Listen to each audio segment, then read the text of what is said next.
నా జర్నీలో ఈరోజు డే నెంబర్ 34. ఇంకా జిమ్‌కైతే స్టార్ట్ అవుతున్నా. జిమ్‌కెళ్ళాక మా ట్రైనర్ గారి షూ ఎలా ఉంటదా అని చెప్పి కంఫర్ట్ చెక్ చేద్దాం తీసుకున్నా. సంతోషాన్ని కూడా తీసుకొని ఆయనదే షూ, ట్రైనర్ గారి షూ వేసుకున్నాడు. పాపం ట్రైనర్ గారికి లాస్ట్‌కి నాదొక షూ, సంతోష్ అన్న షూ ఒకటి మిగిలింది. మొత్తం మీద షూ స్వాపింగ్ అయిపోయిందన్నమాట. ఏం చేస్తున్నావు నువ్వు అసలు షూ స్వాప్ చేయడానికి వచ్చావా? జిమ్ చేయడానికి వచ్చావా? అని చెప్పి మన పాత ట్రైనర్ గారైతే నన్ను యేసుకున్నారు ఈరోజు. ఇంకా ఆయన ఇచ్చిన మోటివేషన్ తోటి వర్కౌట్ అయితే స్టార్ట్ చేశాను.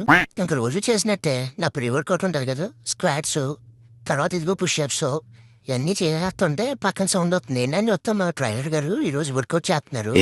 అష్టగ్రహకోవడం లాగా ఇలాంటివి ఎప్పుడో కానీ చూడలేము. అందుకనే వెంటనే షూట్ చేసాను.